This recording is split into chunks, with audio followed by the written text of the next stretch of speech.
Okay, I will start. Good afternoon, everybody, and welcome to this meeting of the European Green Party Disability Network. My name is Jean Lambert. I'm a member of the committee of the European Green Party. As you can hear, maybe, I'm from the UK and was for 20 years a member of the European Parliament, but have now moved on to work with the European Green Party as a voluntary committee member. What we wanted to do this afternoon was to give a new impetus to the network, that before the COVID pandemic, when we were meeting in person at councils of the European Green Party, which are twice every year, there would be live meetings for the network. But with COVID and the need to move things online and to sort of strip back what we were doing in those council meetings in order to try and make sure that we did something well rather than trying to do everything, we feel that we've neglected the networks to some extent, and now is the time to get them moving again. So Nikolai Klix, who is here, is going to be leading on that at the moment. And when we come to the sort of more closed part of the meeting, the last half hour, we've set aside for people from EGP parties to talk about what the future of the network might be, perhaps working towards developing policy for the next European elections for 2024, and making sure that those are as inclusive as possible, as well as looking at what more our member parties can be doing in our own member states, particularly given that they've signed up to the UN Convention on persons with disabilities. So there's a lot of work to do, because we also know that the COVID pandemic has made the situation much worse for people who were already experiencing discrimination. And indeed, when we're looking at the rising cost of living, we can see that there are going to be issues there as well in making sure that no one is left behind. So, as I say, for the meeting this afternoon, we thought we'd start with looking at the EU's disability strategy to see what's in it, what more could be in it, what can we do as the EGP on that. And in order to do that, I'm going to hand over to Nikolai, who's going to lead that meeting and introduce our speakers to make sure that we at least have a common understanding of what is on the table for us, what the opportunities might be. So Nikolai, I am delighted to hand over to you to do the main work for this meeting. Thank you. Okay, thank you very much, Jean, for these very kind words of introduction. And it is also my really utmost pleasure to moderate this online panel on the EU's Disability Strategy 2021 to 2030, which has been now in place since last year. So, as Jean told, just make a few introductory words concerning the network. So we have founded the network at the EGP Council in December 2016 in Glasgow, and have had so-called parallel sessions at every council since then, until the council in Tampere in 2019, which was the last live council of the EGP so far.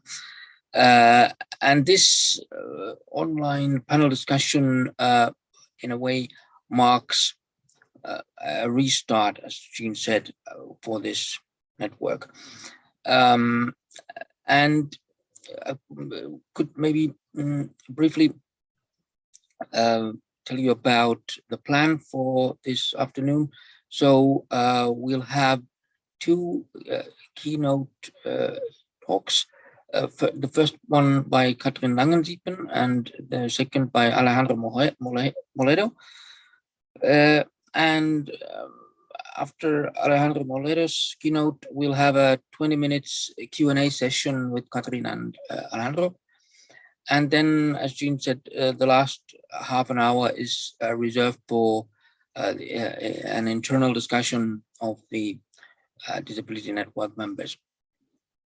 But first now, I'd like to welcome very warmly Katrin Langensiepen, who is an MEP from Hanover, Germany.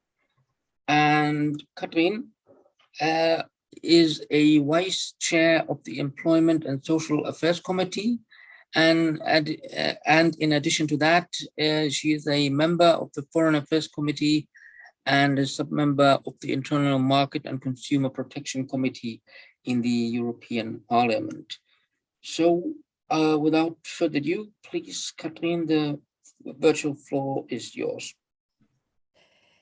Dear Nikolai, thanks for the introduction and inviting me and Alejandro. And yeah, you are for make it possible that we can be here and debate the disability strategy. Sounds a bit theoretic, but very important strategy, because we are talking about a period from 2021 till 2030, so almost 10 years. How or what the Commission is planning to do to improve the situation for persons with disabilities in the European Union. Yes, my name is Katrin Langensiepen. I'm from Hanover, Lower Saxony, and I am a new member of the European Parliament, elected in 2019. Before, I was a local politician in the Council of Hanover, and there I was a spokesperson for the Social Committee, Environmental Committee, Economic Committee, Committee for Foreign Affairs, Refugees, Integration, and inside the party, my focus was and was on social affairs, disabilities affairs. Poverty is a topic where I'm working on women's rights. I'm working on quite diverse, let's say. In the IMCO, there I'm a new member, and that is like the machinery of the European Parliament, where you have all the interesting files when it comes to product safety, civil rights, toy safety. I was a shadow rapporteur on that. And when it comes to the disability strategy, you will see the flagships, many flagships, so-called flagships, in that are from the IMCO committee or are related to the IMCO committee. When it comes to the disability strategy, we had, before the Commission announced it, a proposal, or the Parliament prepared a resolution with many, many points the committee should, or the Commission should be aware of, started by the Anti-Discrimination Directive, situation of women and girls with disabilities, labor rights, independent living, right of mobility, or free mobility. So all sectors of life are in our resolution. And then the Commission came with their proposal. Yeah, from my perspective, and then I'm happy to hear what Alejandro is saying about it. That strategy is much stronger than the strategy before. I would like to raise three issues. I think the disability card is one of the flagships. The disability card is one of the strongest demands, or the demand of the persons with disabilities. We need a disability card, and the Commission promised us to send us a proposal by end of 2023.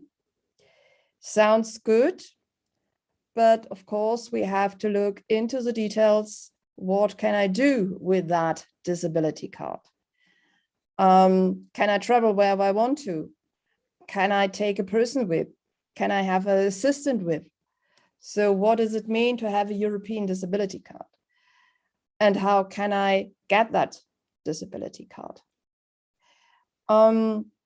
Here the Commission isn't really clear now. We are pushing for, and I hope that it doesn't end up with leisures. And of course, you can go to the cinema in Paris, in Belgium, in Brussels, in Italy, in Roma, in Milano, in wherever.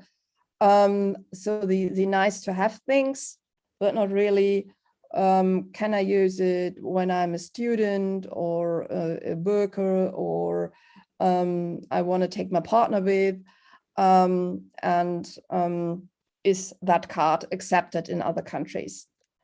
That is an important issue for us in the strategy. It's an important issue as well in our report on labor rights of persons with disabilities.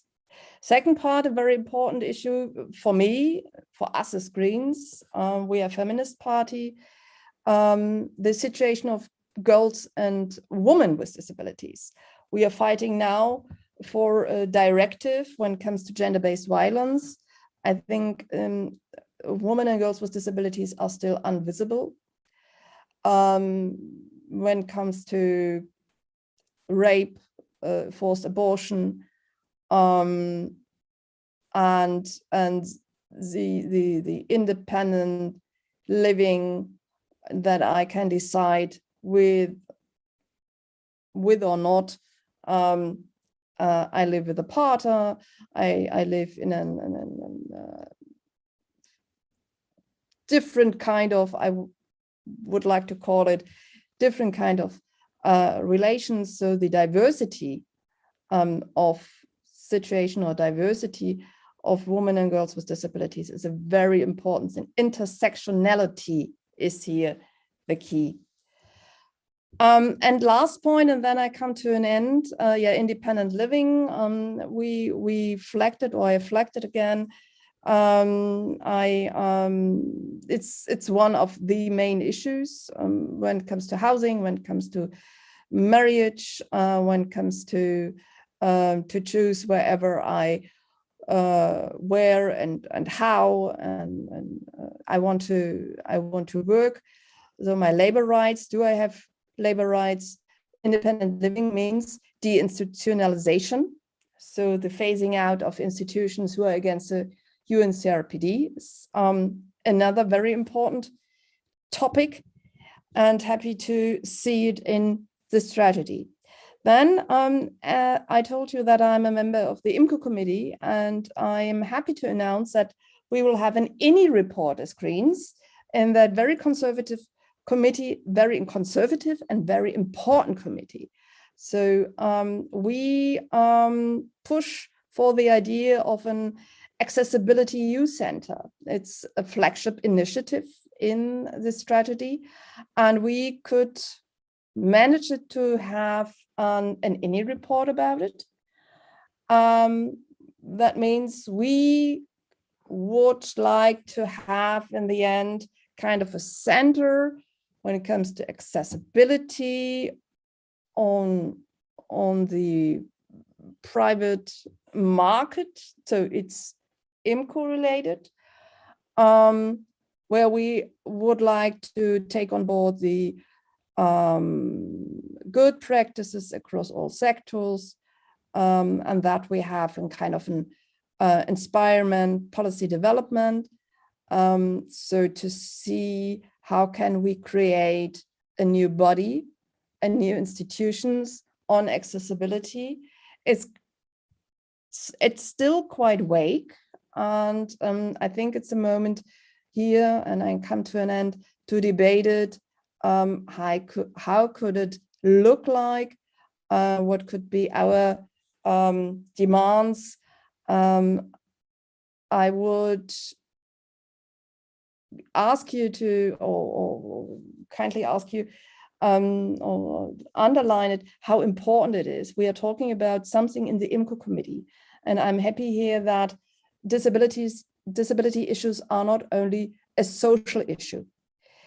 It's an issue where all the committees, all the different sectors should be aware of.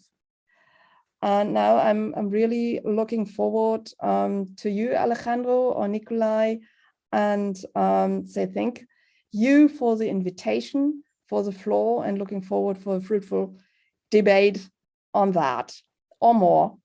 Thank you.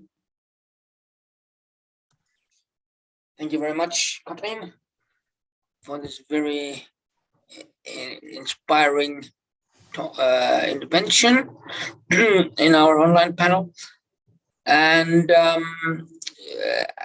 as we mentioned before, we'll have in the end a Q&A session with Katrin and Alejandro, and there we can have a joint vivid discussion on all of this.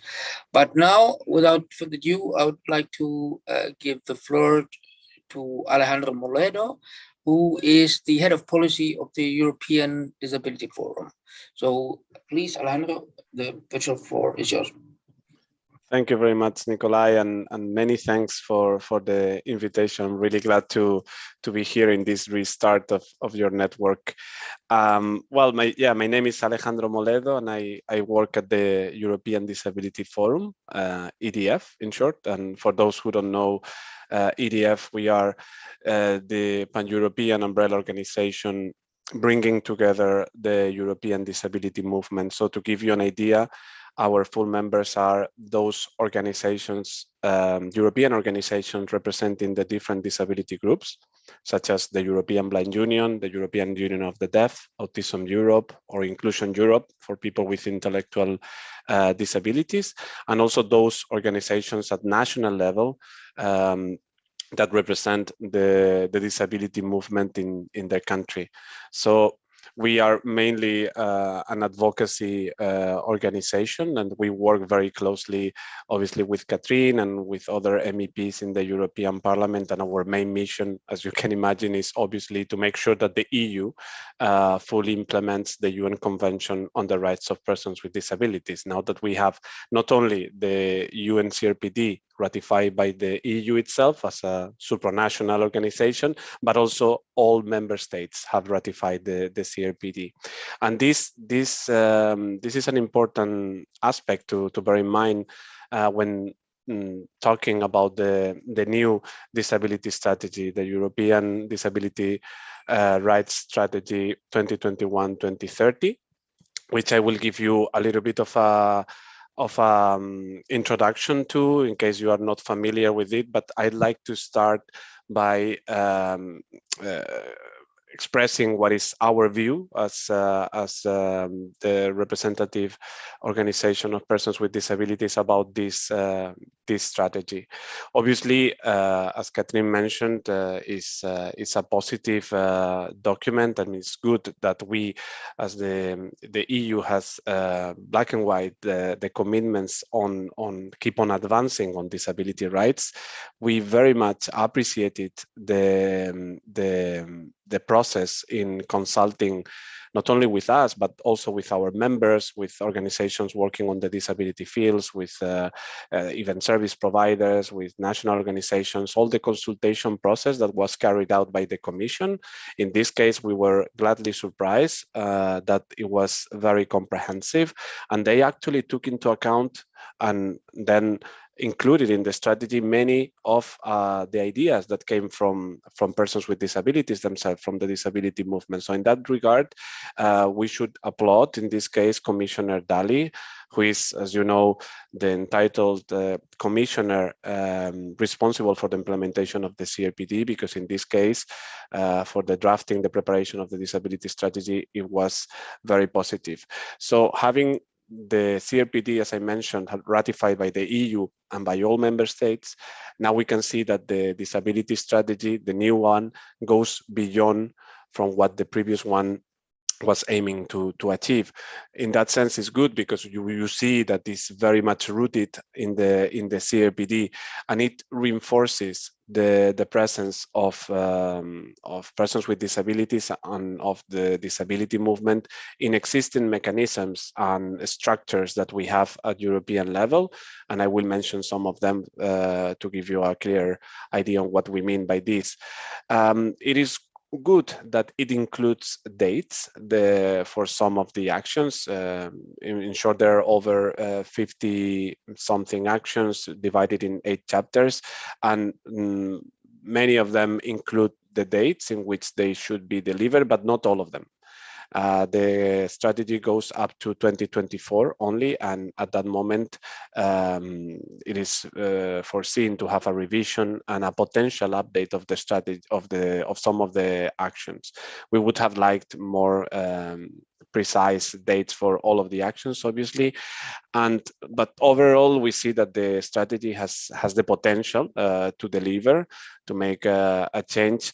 But obviously, as any strategy, so always very nice words, but it really depends on the ambition and the political will, on how, on what quality these actions will be implemented by the Commission, but also by the Parliament and the Council as the co-legislators, and very importantly by the member states, because many of the actions in the strategy are addressed to member states.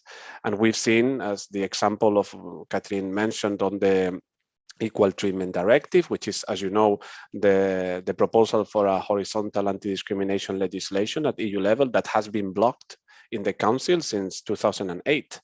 It was actually EDF in its 10th anniversary in 2007, I believe, that gathered more than 1,300,000 signatures for a citizens' initiative, and then the Commission delivered, but then the member states have been blocking this legislation since the beginning.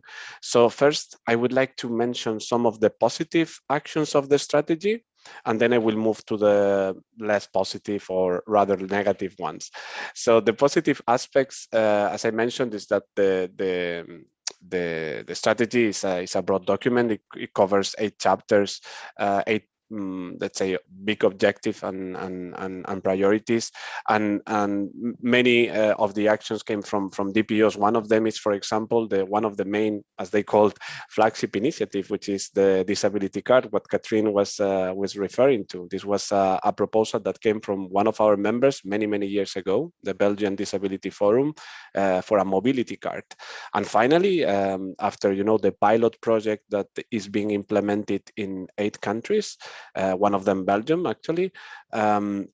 Finally, the Commission is decided to go and propose an EU-wide disability card, because for the moment it's only restricted to these 8 countries, and obviously it's only as for those service providers that accepted the card. So if you go to the cinema in Belgium, yes, if the cinema knows about the disability card and accepts it, then you can use it. But what about the services that do not know about the card? So obviously from EDF and our members, what we want to achieve is that the disability card ensures the mutual recognition of disability across the EU. We are not calling for the complete reform of how disability is assessed or how disability is determined at national level, because obviously the member states will say no, because this is a very social policy, very national competence. and because of the subsidiarity principle, they will not accept such thing.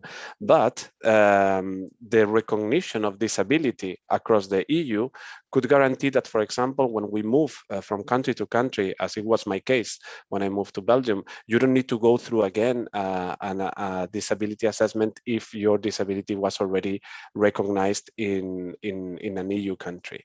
And this is obviously useful, not only, you know, to work or study in another EU member state, but also to travel, for example, to access assistance when traveling, because many disabilities, as you know well, are invisible, and sometimes people have problems to demonstrate that they have a disability when they want to request assistance in an airport or in a station. So this is the main goal of the, or should be the main goal of the disability card, and we'll see what the Commission will present. But our key points are that this should ensure the mutual recognition of disability status, and to do so, it should have a very strong legal basis. So it shouldn't be just a project on a voluntary basis. It should have a basis like a regulation or a directive as the basis for this card to be rolled out.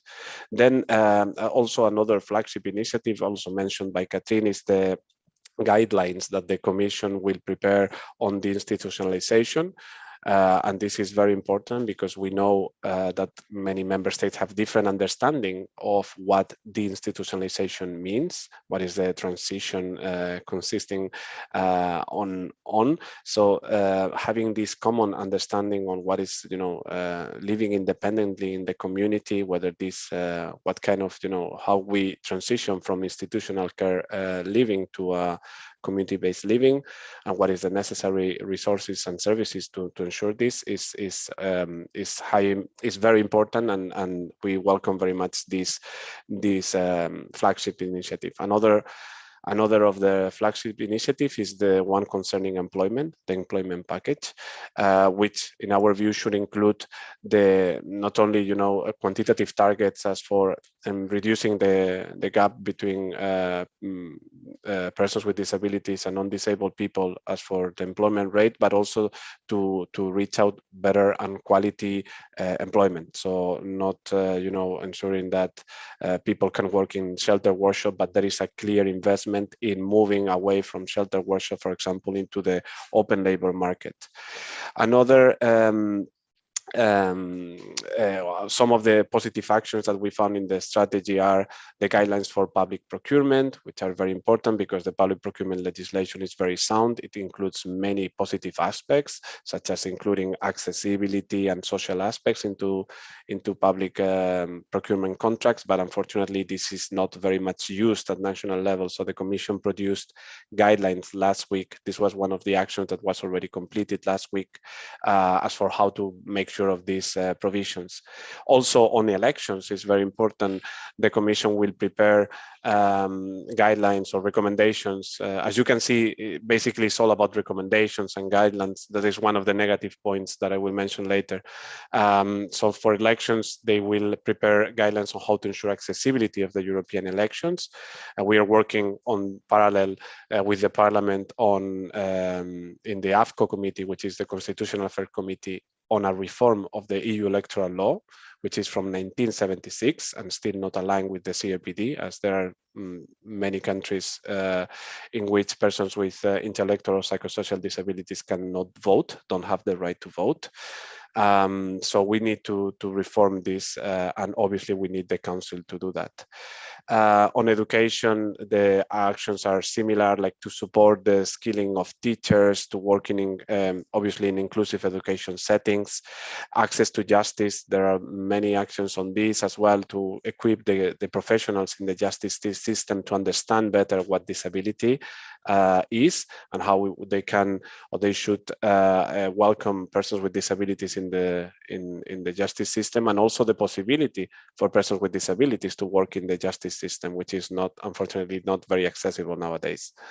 One of the best parts of the strategy is actually the parts concerning the institutions themselves. The Commission committed to adopt a new human resources strategy to ensure like persons with disabilities can become public servants, and there is a more diverse workforce in the EU public servants, I mean, sorry, and to improve the accessibility of the EU institutions. The Commission already delivered one of the flagship initiatives concerning the disability platform, which is basically an expert group that puts together the Commission as the focal point for the CRPD, but also national CRPD focal points, so the national governments, and then DPOs, or organizations of persons with disabilities like EDF. So we are all in this platform, which meets 3 times per year and is mandated to monitor and exchange information about how to implement the strategy. So for example, we will be discussing in this platform how the disability card will be rolled out, or the proposal at least, because in the end it will be the Commission deciding and so forth. So this is already done. What is not done yet, unfortunately, for the Commission it is, but not for the Parliament and the Council, is to appoint disability coordinators. And this is what we feel that sometimes is missing, the interconnection between the Council, the Parliament and the Commission. The Commission is the focal point for the CRPD, but sometimes the Parliament is a closest ally to the disability movement, as Katrin fully represents, and many other of her colleagues. And but obviously we cannot be everywhere, and the Parliament needs to appoint a disability coordination, a CRPD focal point, and also the Council, because the Council is the black hole in which many battles are lost and we don't know what's going on. That's why we really call the Commission to ensure interinstitutional coordination, but unfortunately this is not yet in the strategy, and they suffer this lack of coordination. Finally, as a positive, obviously, I left it for the end. The Accessible EU Center that Katrin mentioned is actually came because of a proposal from the disability movement, calling the Commission to create a new agency. We have agencies for chemicals, for fundamental rights, for gender equality, for employment-related issues, for medicines. And we know that accessibility is a pretty technical and difficult topic, because when you go into the nitty-gritty details of accessibility, this is where implementation fails. So we may have, and we do have now in the EU, a very good framework for accessibility. We have the European Accessibility Act, we have the Web Accessibility Directive, we have the Electronic Communications Code, we have different standards for built environment, for design for all, for ICT.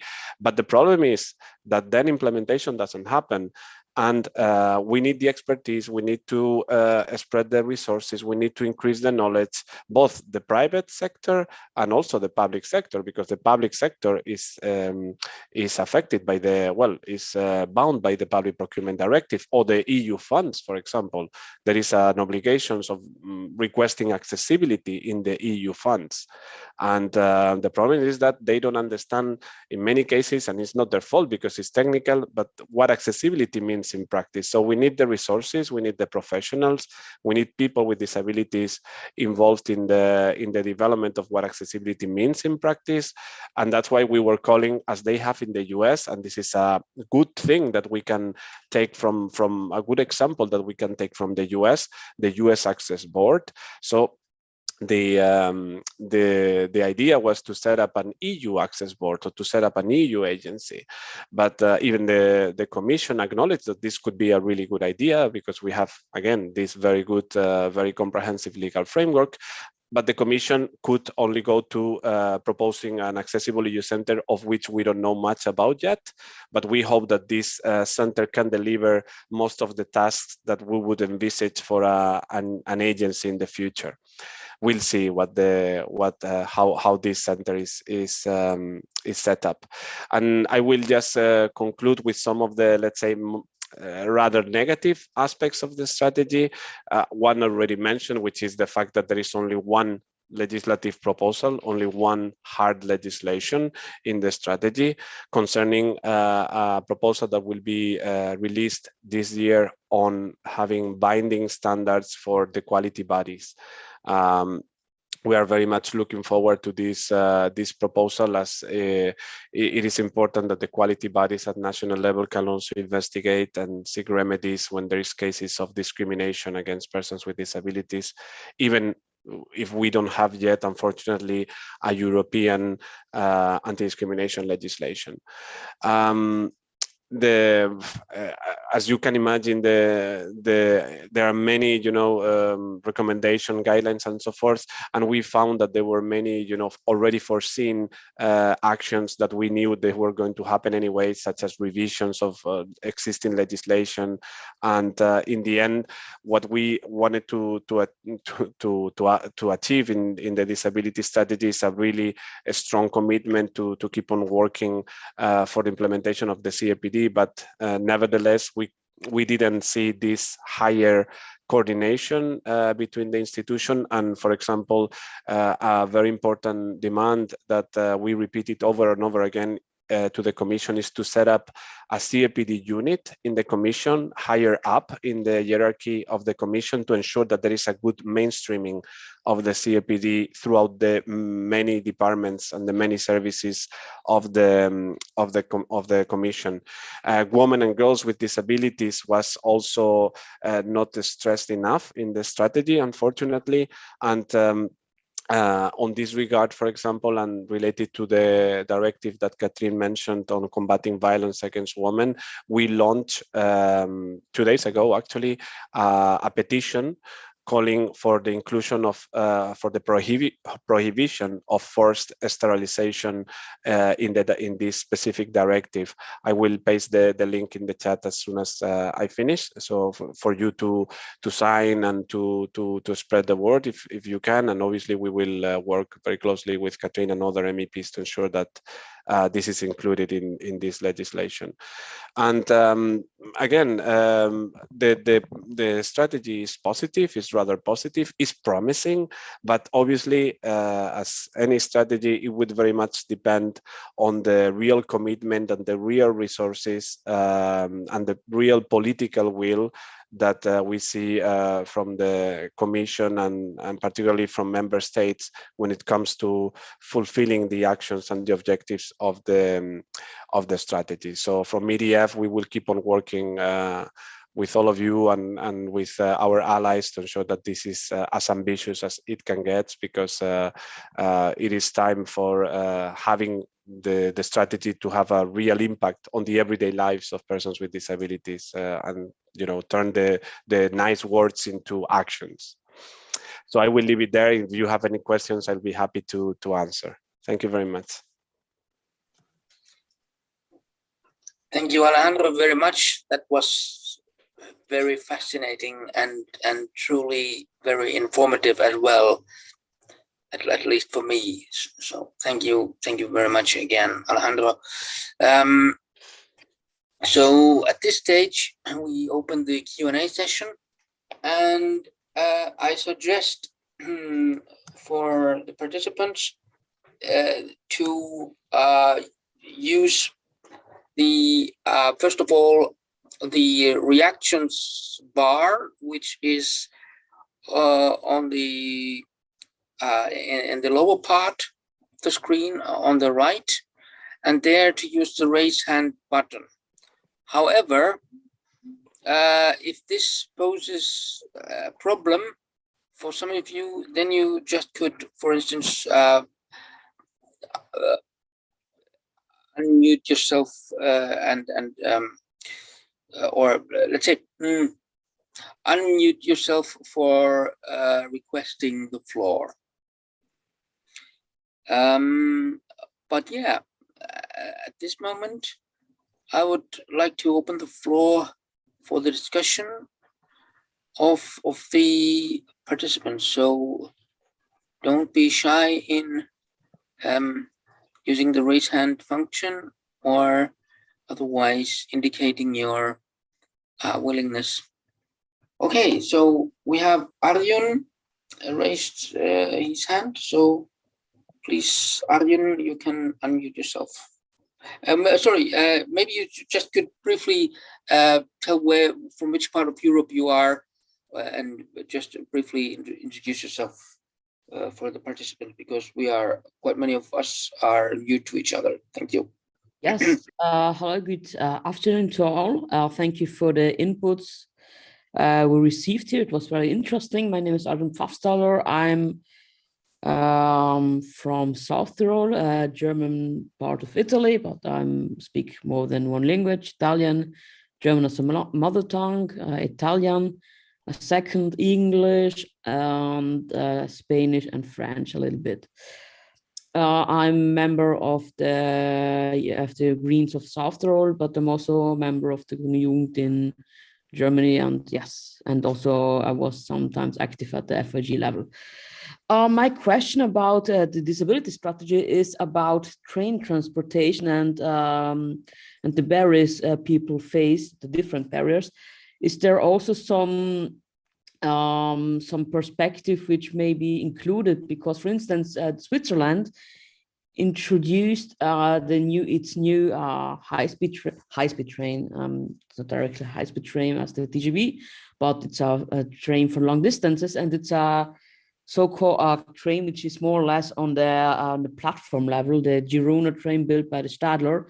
Is there also some perspective which may be implementing standards for new trains, new transportation wagons and other vehicles on rails, which can enhance the mobility and reduce or avoid the barriers for people with which are in yes.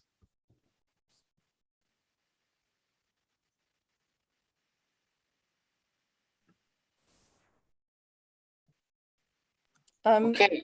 I don't know, but I can say a few words about, even if it's pessimistic.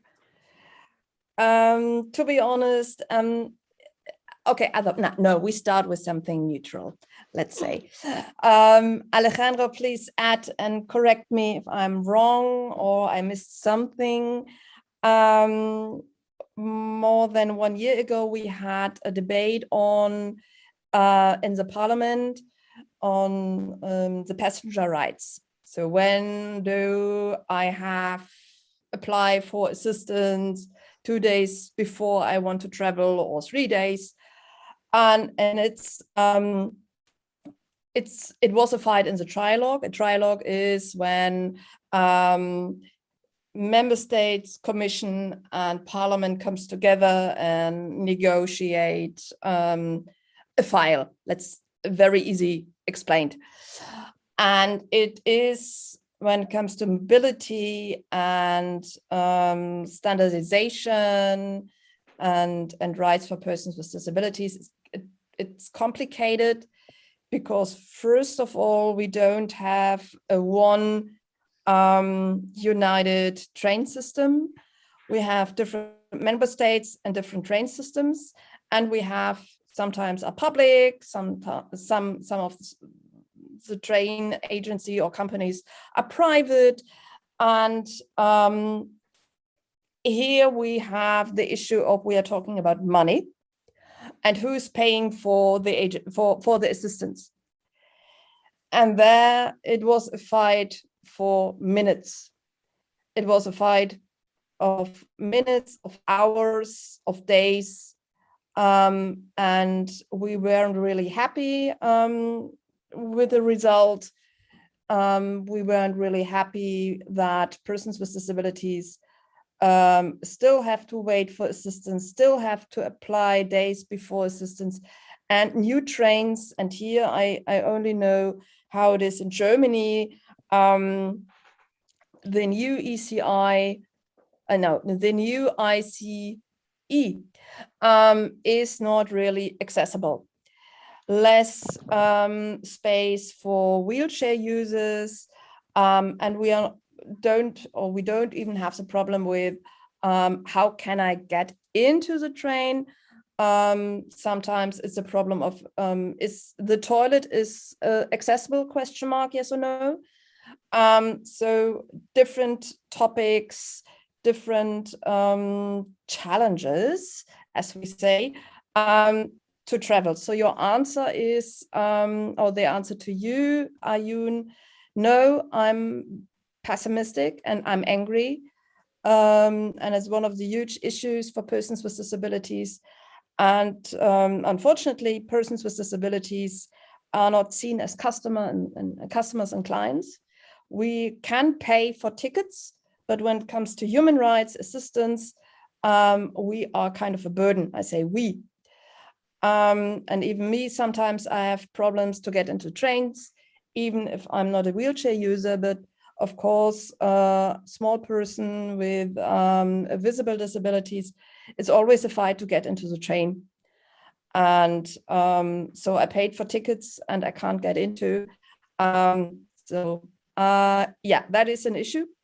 And that hasn't really solved until now. Sorry to say that, Ayun. But from the Parliament side, from the Green side, we want to have it accessible. So it's not that we don't want it. Can I add a couple of things as well? Yes, please go, Alejandro. Yeah. Okay.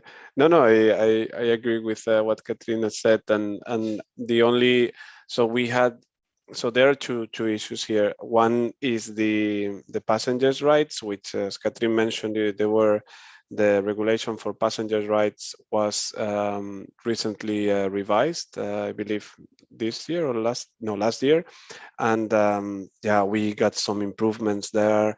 But these concerns, for example, assistance in stations. Before there was a pre-notification of 48 hours. We managed to reduce it to 24. Still not optimal, but even though the Parliament had a good proposal based on the size of stations and so forth, the council, as always, did not agree with the proposal, and in the end, this was the compromise. Which still, it was an improvement. So step by step, we are getting there. But your question was, I think, more focused on the accessibility of the trains and so forth. And unfortunately, what the case that Katrin mentioned and you mentioned is true, and it happens also here in Belgium. Recently, they also not so long ago we heard that the main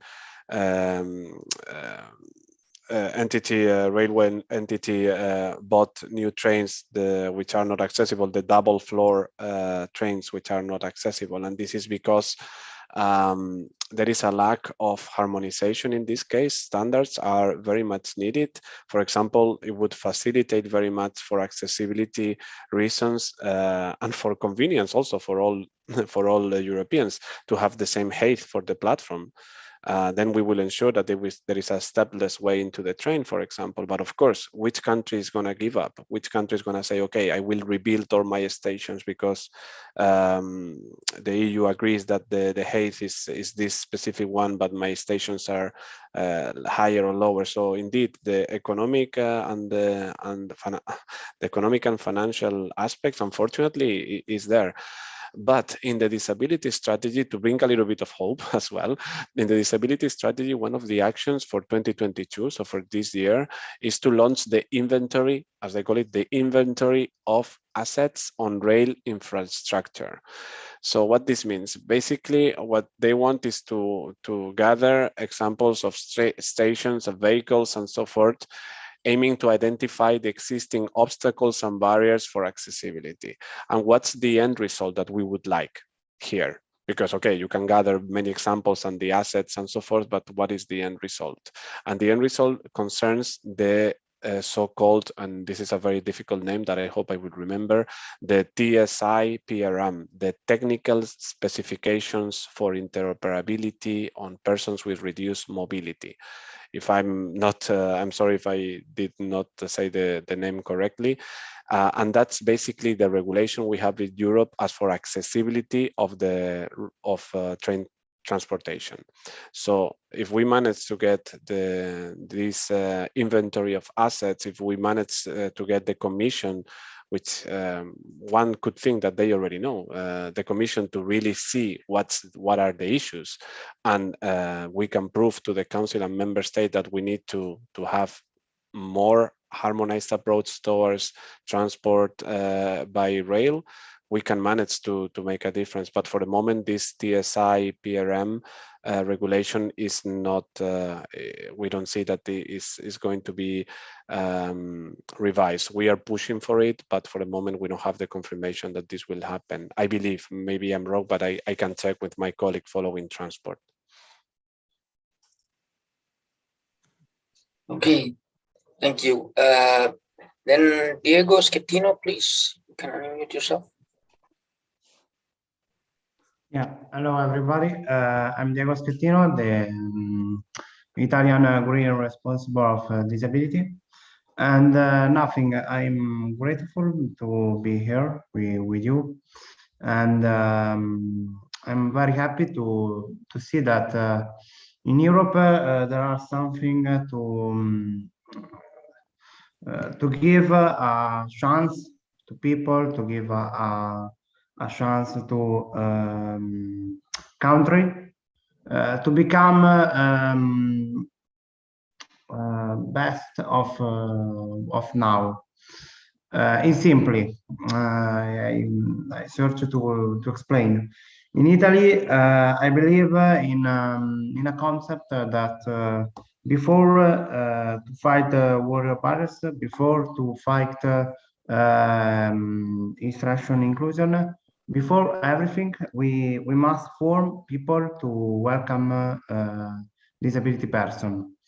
We must form because it's very bad that only in 2001 we have the first ECF, and it's very bad that the first convention of the disability right we have at 2006.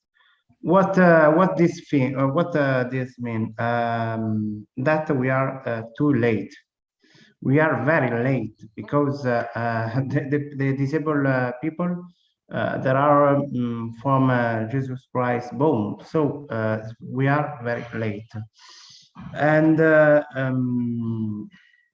I think we must start before give independence, give autonomy, give home, just home to people, because we must fight to give possibility that if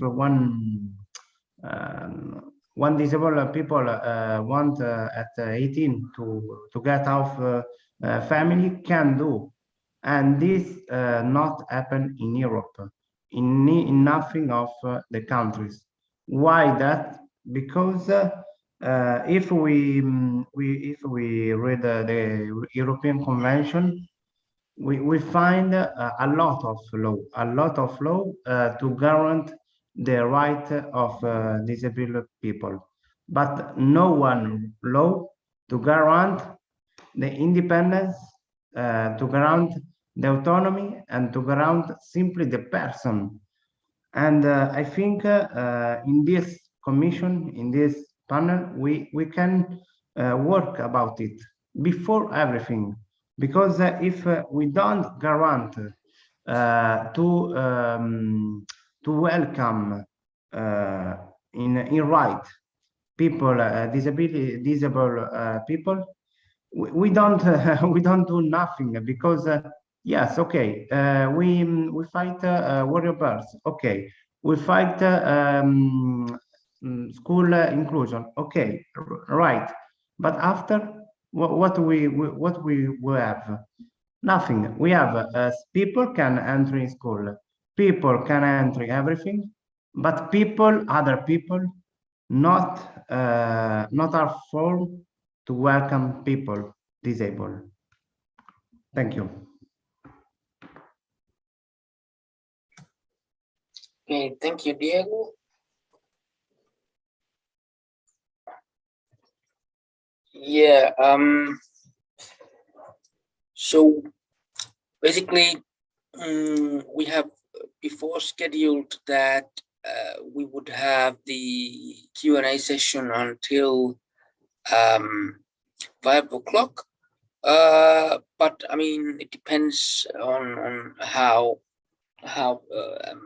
people maybe want to continue the discussion. But one comment I would have now concerning the great talks by Katrin and Alejandro is what I think Katrin brought this up, that quite often still there's the mindset where disability issues, like in the broader picture of politics, are considered matters of social politics and social politics only.